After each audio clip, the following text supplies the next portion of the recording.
welcome back to an episode of Pay Per Preview. Oh, there you go. You expected me to say review. I sure was. Pulled the swerve. There you go. Anyway, I'm War Machine MJ. And I'm Rodimus Prime. And today we're talking about WWE Survivor Series 2019, where it's brand versus brand versus brand. Mm-hmm. That's right, folks. NXT gets promoted from the kiddie table at Thanksgiving to the adult Thanksgiving table. How you like them apples? Actually, I like turkeys better. I like ham. Me too. I love eating ham compared to turkeys. Me too. Yeah. I like turkey, but it just looks dry. It usually tastes dry. Yeah. Anyway, that being said, let's go ahead and talk about Survivor Series. Yes, Survivor Series is this Sunday in Chicago, Illinois. And I tell you what. Illinois. I said Illinois. You said Illinois. It's Illinois. It's in Chicago. How about that? It's in Chi-Town, where AEW is going to be next week. Yeah. So yeah, Survivor Series is looking pretty lit right now. Last I looked, there are 8 matches on the card. 8 matches, yeah. Yeah, so let's just go ahead and jump right into it. Wait, is Cruiserweight title on there?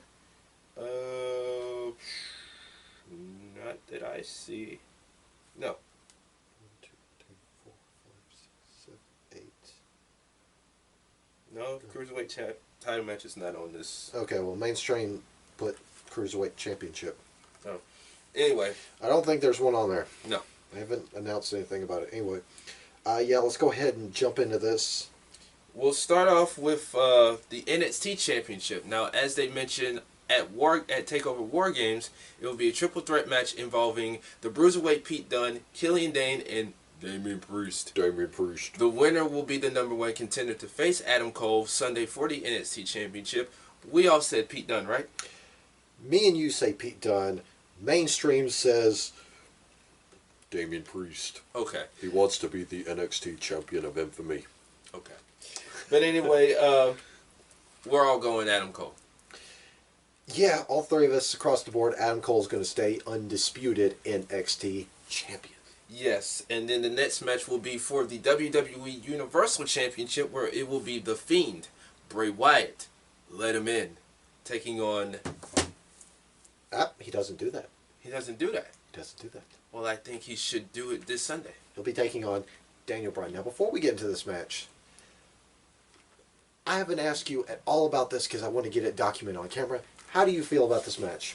I think it will be a pretty good match, and I'm actually looking forward to it. Yeah, me too. Because we were talking about the other week, if they had went for a Champions Triple Threat, Brock versus Fiend versus Cole, Adam Cole would look like a chump. Adam Cole would get ate alive by Brock Lesnar. He would get eaten whole. And that match would also put a damper on the Fiend. Mm-hmm. But if they went with Cole versus Fiend, they wrote themselves into a pretty deep corner. Yeah. You either have your NXT champion look like a chump, or you ruin the Fiend. Either way, they're in a lose-lose. So they found a nice way to write themselves out of this fix, because Daniel Bryan is the perfect guy to take on the Fiend. Yes. Because in defeat, he looks like $1 million. He makes the other guy look like $1 trillion. Yeah, because Daniel Bryan, for example, he's arguably one of the best wrestlers, if not the best wrestler of this generation right now. The Fiend, I mean, why would you want to mess that up? I mean, it's one of the hottest things, if not the hottest thing going in WWE right now. Now, you're not a fan of that new redesign for the Universal Belt. Hell no. I'm a fan for it because it goes back to psychology. Blue is a calming color. True. That's why they tell you to wear a blue shirt to an interview. Blue is calming. It's relaxing. Yeah, but I also hear they're going to give Bray Wyatt his own belt besides that ugly blue thing. What they need to do is every time the Fiend comes out to defend said belt, we get that custom belt. Yeah, that's exactly what I mean, but... Yeah, like the story is, everything he touches becomes infected with his evil aura. Yeah, yeah. Or something to that degree. Right. But like I said, I'm looking forward to this match. It should be good. I'm picking the Fiend to retain as Universal Champion. Oh, no, I was saying hold it right there. We are picking the Fiend. Universal. Yeah. All three of us. Oh, okay, cool. Yeah. Oh. Anyway, next. Next, we will have basically a massacre at this point. It's for the WWE Championship. Now, the reason I'm getting to the title match is because the brand supremacy stuff, I want to save that for last. Or we want to save that for last. Rather, it's going to be Brock Lesnar taking on Rey Mysterio. In a no-holds-barred match. Anyway, I don't think it's going to be a complete massacre. Well, it's going to be, I'll say 70% Brock. No, I take that back. 85% Brock, 15% Rey Mysterio. Because, right now, every fiber of my being is saying Brock Lesnar's going to win. Yeah. We're all saying, you're saying Brock too? Yes. We're all saying Brock. But I feel like there's a 90% chance Brock Lesnar is going to walk out as champion. There's a 10% chance Rey could walk out champion. Yeah. Because how do you keep Brock Lesnar from looking legit even in defeat? No holds barred match. That is true. Rey has to use weapons. Rey has to bend the rules to actually beat him. True. And I see people saying, well, this could be a case of when Eddie beat him at No Way Out 2004. Yeah. It could be. I won't disagree with that. But for the most part, I see Brock Lesnar, despite Rey having to use weapons to take the bigger man down, retaining the championship. Therefore, Brock Lesnar is my pick. It's definitely one of the most interesting matches of Survivor Series because the story behind this is great. Mm-hmm. Rey Mysterio is doing great promo work. Yes. And he is dead serious. They're not making him look like a chump like they usually have been. So we're all going Brock Lesnar, right? Bingo. Alright, now let's talk about brand supremacy. NXT versus Raw versus Smackdown this year, so you know it's going down. Now, we're going to start off with women's action. It's going to be Raw Women's Champion, the man, Becky Lynch, taking on NXT Women's Champion, the Queen of Spades, Shayna Baszler, taking on Karen of SmackDown. Bailey, the SmackDown Women's Champion. Can I see your manager? She has that Karen soccer mom, I need to see your manager, I got the wrong stuff on my receipt haircut. Your employee was rude to me because he told me we don't have it in stock. I want to see your manager. This is the wrong price. Can I get it? Can I get what you call that? Price check. Price check. Yeah. Yeah, I literally forgot. But anyway. I'm reporting your employee because he didn't look in the back. Or he didn't smile at me. Anyway, let's get back to the match. This should be a pretty damn good match. I mean, a lot of hype surrounding this. Becky is making her presence known. Shayna, of course. Bailey making her presence known. All three women are basically saying, I'm trying to get brand supremacy for my brand. But the way I see it, I think Bailey will eat the pin. I'm going to go Becky Lynch. You're picking Becky. He's picking Becky. I'm picking Bailey. Really? Follow my logic on this one. Okay. Because in the back and forth between Shayna and Becky on Raw a couple weeks ago, Which is good. they both said that they're going to keep their eyes on the other while they're paying attention to Bailey. So they're going to cancel each other out, and Bailey is going to take advantage. Mm-hmm. So I'm going to pick Karen of SmackDown. Okay. That sounds logic. Next, we are having a triple threat mid-card champion, the United States Phenomenal Champion, AJ Styles. I probably said that wrong, but oh well. Yeah. Taking on the undisputed North American Champion, Roderick Strong, taking on Shinsuke Nakamura, the Intercontinental Champion. Now, like I told him off camera, Cultaholic made a joke that I was extremely mad that I didn't make myself. If Nakamura wins this match, he will be the king of strong styles. That was good. That made me mad because I didn't think of it first, and it's clever. Very, very clever. I love Tom Campbell. That man he's just great. You know, a lot of people are really hyped up for this match. I'm hyped up for this match. Oh, definitely. I think, like I said, like I told one of my supervisors at work, you give them a good 20 minutes, oh, they're going to tear the house down. I mean, Shinsuke is one of the best strikers in the game. AJ Styles, he's simply phenomenal. Roderick Strong is definitely underrated. Yes, I actually have to agree with you on that. Roderick Strong can hold his own with or without the Undisputed Era, and I just think this is just gonna go down as one of the best matches of the entire night, possibly sleeper match of the night. That being said, I'm picking Roderick Strong. You're picking Rod Strong. Mainstream's picking Shinsuke Nakamura. I'm going to pick Roddy. Really? Yeah, I feel like he's gonna surprise everybody. Yeah. Next will be a triple threat tag team match. The Viking Raiders of Raw taking on Kyle O'Reilly and Bobby Fish. I almost said the Undisputed Era. Yeah. Anyway, taking on Redragon of NXT, taking on the New Day of SmackDown. Yes. It was originally going to be the Revival, but the Revival lost the belts to New Day, and of course the Undisputed Era crashed the rematch last week. Yeah, so either way, this match is going down, and it's going to be pretty exciting. You got all three teams doing the best they can to get brand supremacy. Now, let me ask you this. Which match would you have rather seen? With the New Day or with the Revival? I like both teams, but honestly, the Revival. I felt like that moment got taken away from them. Yeah. I'd rather see the Revival, because imagine Undisputed Era and the Revival in the same ring. Oh, we don't have to imagine it. I mean, I know it's happened, but I'm saying as far as Survivor Series goes, then you got the Viking Raiders, you add them to the mix. So, I mean, yeah, I felt like that got taken away from them. That being said, I want to pick Undisputed Era. I'm going New Day. You're going New Day.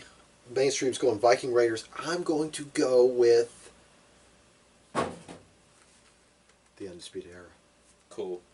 Anyway, next up is going to be the Raw men's team.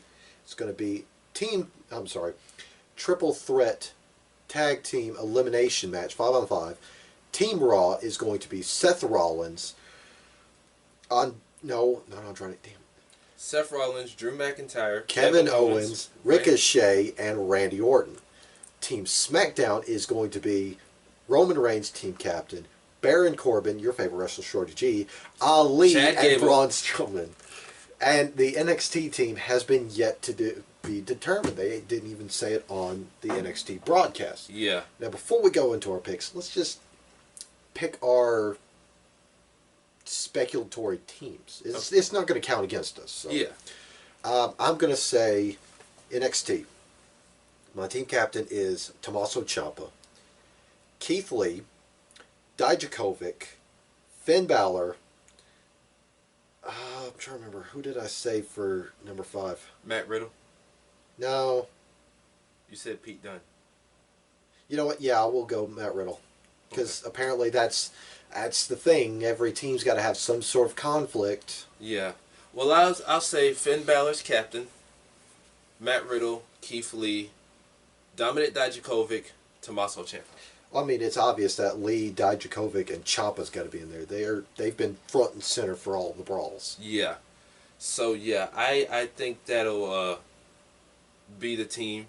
That being said, this should be one hell of a match also. The whole pay-per-view itself is going to be awesome. Therefore, I'm picking NXT. Mainstream's going to go Team Raw. I'm going to pick NXT as well. My hope is, I just hope Survivor Series lives up to its hype. Yeah. Because, I mean, last year's Survivor Series was great. Mm-hmm. Especially if we didn't get Becky after she had that star-making performance where she got her nose busted. True. True. That was the only downside about Survivor Series that I remember. Yeah.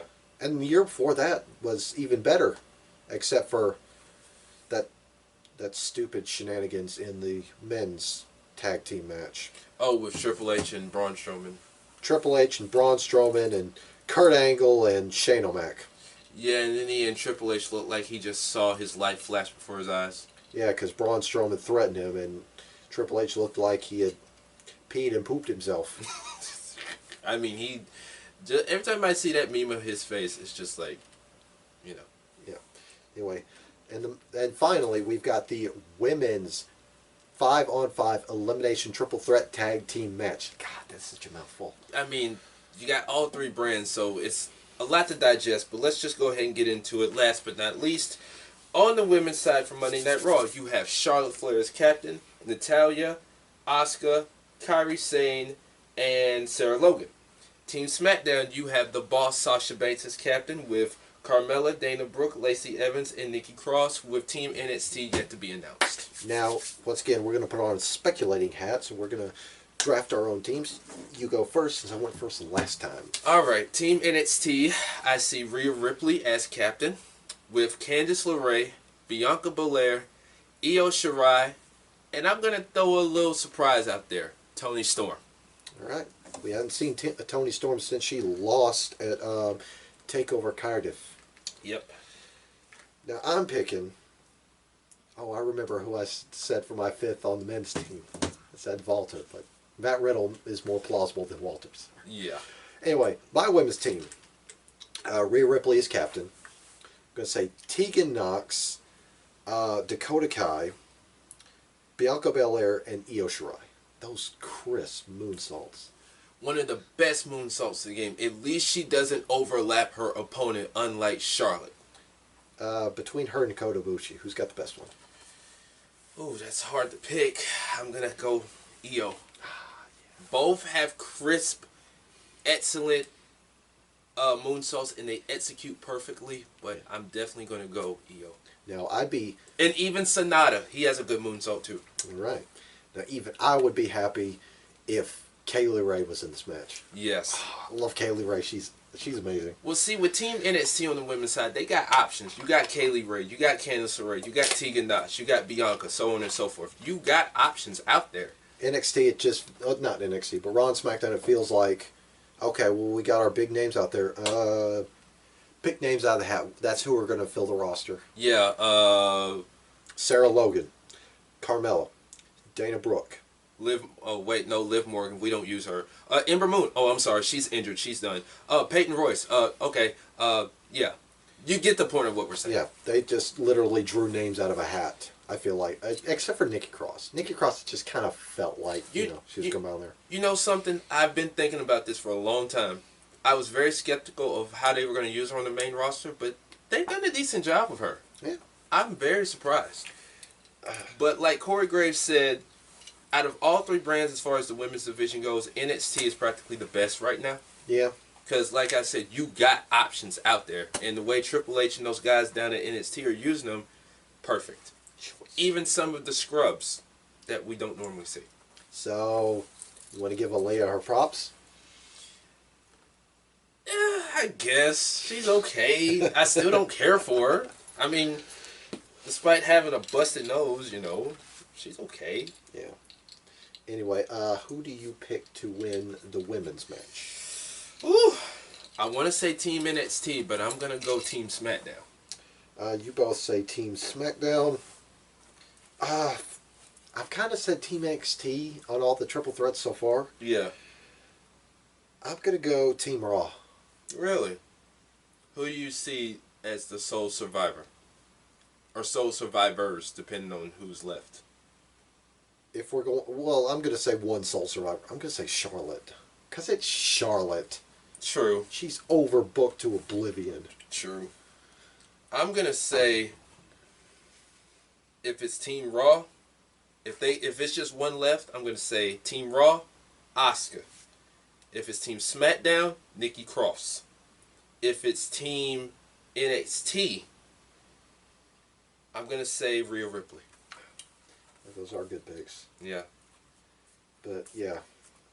This is definitely going to be interesting, especially with their wins and losses. Yeah. Because last year at Survivor Series, we had a clean Raw sweep. And that one match on the pre-show that only counted for SmackDown, which was totally ridiculous throughout the entire pay-per-view. Well, no, they didn't even count it. I thought they did. No. It was supposed to be a Team Raw clean sweep. It was still stupid either way. Well, to be honest, Team SmackDown wasn't supposed to win that match. They won that match only because one of the Usos botched the pin. Pitiful. Yeah, that's why they didn't speak of it. Yeah, but like I was saying off camera, I was talking to somebody about this. The whole NXT thing. You know, I've made picks with NXT while we were doing this, but I just strongly feel like they're gonna have them lose. And if it's like last year where they just get cleanly swept, then NXT's credibility will, I won't say necessarily go down all the way, but they'll lose some credibility, and people will just stop caring and won't take them as serious as they should be. Then you got the post Survivor Series show on Wednesday. Think of the ratings dropping if NXT just straight up loses. Well, if they How that's going to affect the brand. Well, if they go like they usually do post takeover NXTs, then the ratings are already going to drop. True. Because back on the network, all it was a glorified 1 hour clip show. Yeah, because they would tape NXT as if it already happened before the actual takeover show. Yeah. Well, no, they taped it would already happened, and then they would just splice in the film clips and interviews. Yeah, and then they would add the matches to the takeover show, and it'd be like NA for like time or whatever, because it was on the NXT TV show. Yeah. So yeah, that is Survivor Series 2019, aka NXT gets promoted to the adults table at Thanksgiving this year. Yep. So, that being said, I'm War Machine MJ. And I'm Rodimus Prime. We'll talk to you guys later. Yep.